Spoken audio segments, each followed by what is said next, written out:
अस्सलाम वालेकुम respected students, आज हम स्टडी करेंगे कंप्यूटर साइंस पार्ट 2 के लेक्चर नंबर 2 में कुछ इम्पॉर्टेंट एमसीक्यूज़ को स्टडी करेंगे।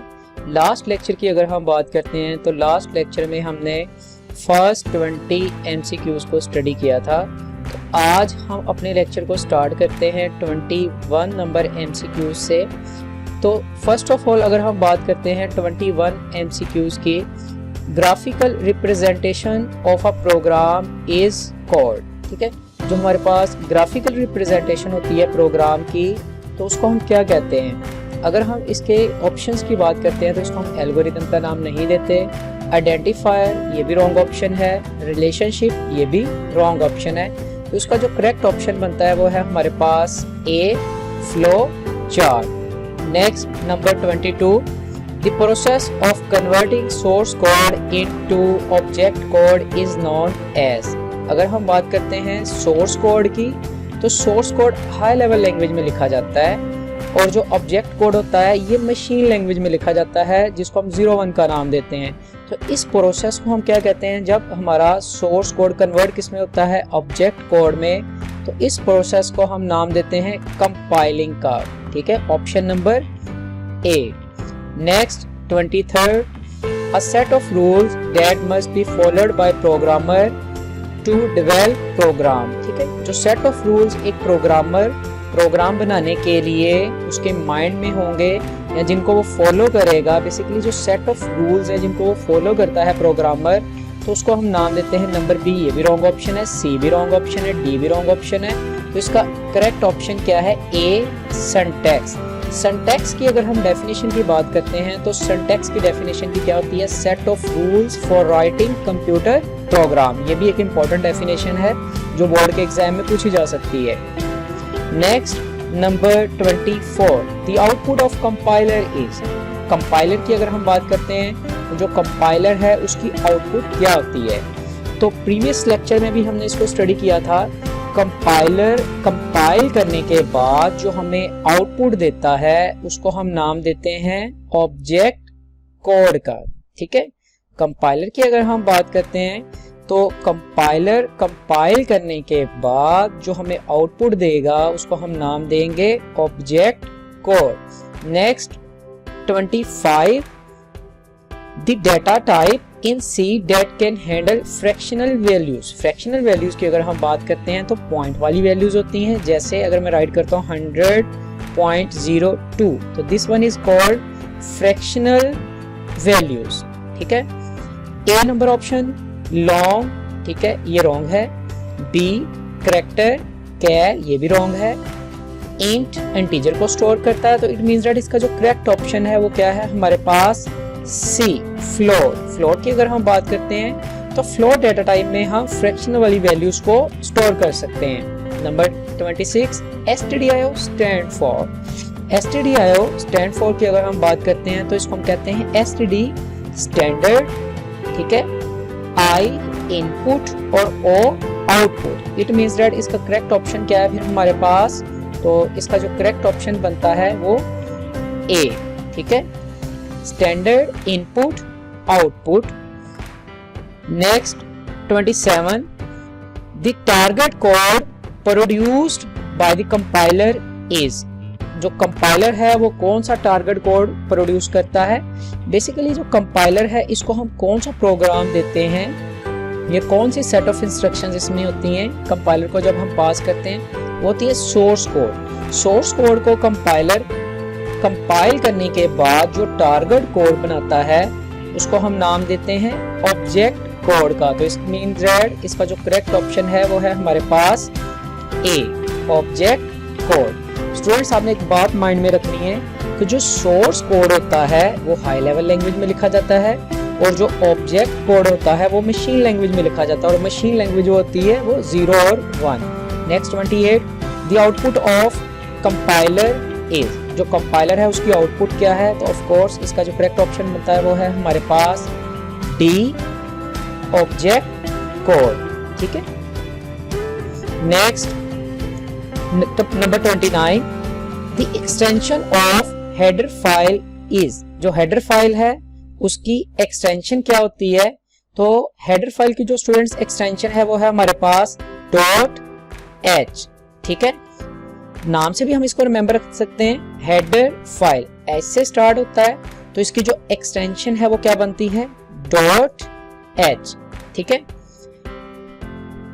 नंबर 30, सी की अगर हम बात करते हैं तो ये कौन सी प्रोग्रामिंग लैंग्वेज है, हाई है, लो है, मशीन है कि असेंबली है, तो it means that C is a high level programming language. Next 31, which of the following language provided the basis for the development of C language basically बनाई कौन सी language को देख के है, या इसकी बुनियाद क्या थी C लैंग्वेज की। तो इसकी जो बुनियाद की अगर हम बात करते हैं स्टूडेंट्स, तो इसकी जो बुनियाद है वो B लैंग्वेज थी, ठीक है, B लैंग्वेज थी।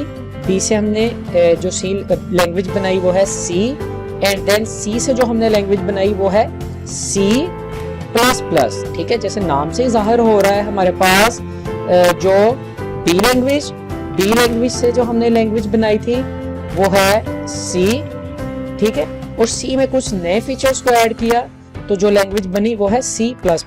Number 32, the programmer usually enter source code into computer using, ठीक है, जो सोर्स कोड होता है उसको कंप्यूटर में कैसे एंटर किया जाता है, वो किया जाता है स्टूडेंट्स टेक्स्ट एडिटर की मदद से। तो इसका जो करेक्ट ऑप्शन है वो हमारे पास text editor. Next 33, how many bytes the float data type take. अगर हम बात करते हैं मेमोरी की, तो मेमोरी में जो फ्लोट डेटा टाइप है ये कितने बाइट्स ऑक्यूपाई करता है, तो ये 4 बाइट्स को ऑक्यूपाई करता है, ठीक है। How many bytes float data type take in memory, 4।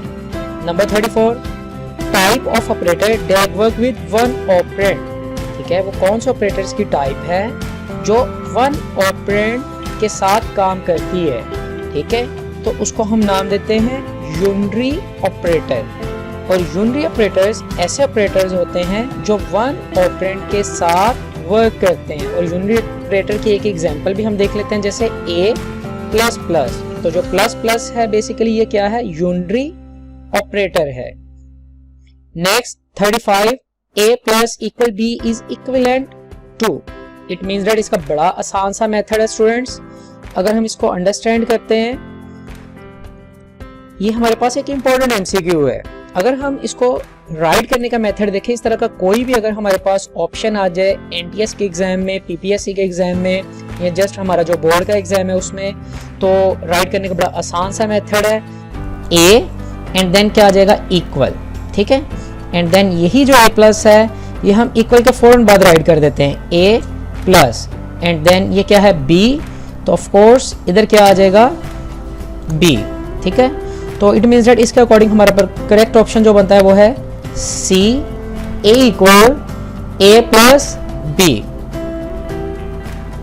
Next 36, which is a valid character constant, कौन सा वैलिड कैरेक्टर कांस्टेंट वैलिड है। कैरेक्टर कांस्टेंट की अगर हम बात करते हैं स्टूडेंट्स, जो कैरेक्टर कांस्टेंट होता है उसको हम सिंगल अपोस्ट्रोफी में राइट करते हैं या सिंगल कोटेशन में, ठीक है। तो हम फाइंड आउट कर सकते हैं कि इसमें कौन सा सिंगल कोटेशन में राइट किया गया है। तो ऑफ कोर्स इसका जो करेक्ट ऑप्शन बनता है वो हमारे पास C, ठीक है।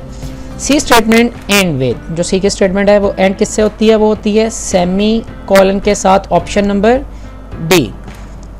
Which is a numeric data type, numeric data type की अगर हम बात करते हैं तो वो कौन सी डाटा टाइप है, वो है B, इंटीजर, ठीक है।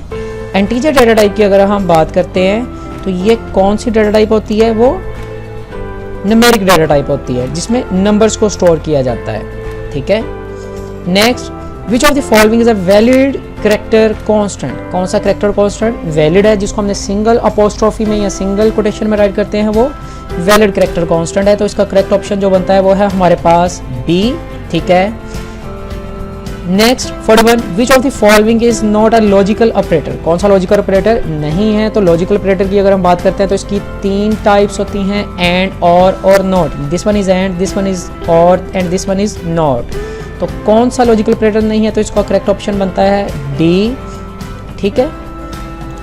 Next 42, in C language a variable name can not start with, ठीक है। C लैंग्वेज में जो वेरिएबल का नाम है वो स्टार्ट किसके साथ नहीं होता, तो लोअर केस लेटर से भी स्टार्ट कर सकते हैं, अपर केस से भी कर सकते हैं, अंडरस्कोर से भी कर सकते हैं, और किससे हम स्टार्ट नहीं कर सकते वो है नंबर। ठीक है, option number A. 43 this statement written by the programmer is called. ठीक है, वो स्टेटमेंट जो प्रोग्रामर राइट करता है वो कौन से स्टेटमेंट्स राइट करता है? प्रोग्रामर भी एक इंपॉर्टेंट डेफिनेशन है। प्रोग्रामर वो पर्सन होता है जो प्रोग्राम को राइट करता है, तो वो कौन सी स्टेटमेंट्स को राइट करता है? ठीक है, उसको हम नाम देते हैं सोर्स कोड। ऑप्शन नंबर ए। प्लस प्लस, ठीक है, जिसको हम पहले भी देख चुके हैं, ए प्लस प्लस। ठीक है, ये जो प्लस प्लस है इसको हमने नाम दिया था यूनरी ऑपरेटर का। तो plus plus this means to increase a value by 1। ठीक है, जो प्लस प्लस होता है ये वैल्यूज में कितने का इजाफा करता है, और जो प्लस प्लस है इसका मतलब क्या होता है, इसको हम क्या नाम देते हैं? इसको हम नाम देते हैं इंक्रीमेंट का। तो इट मीन्स दैट इसका जो करेक्ट ऑप्शन बनता है वो है डी। थैंक यू स्टूडेंट्स, अल्लाह हाफिज़।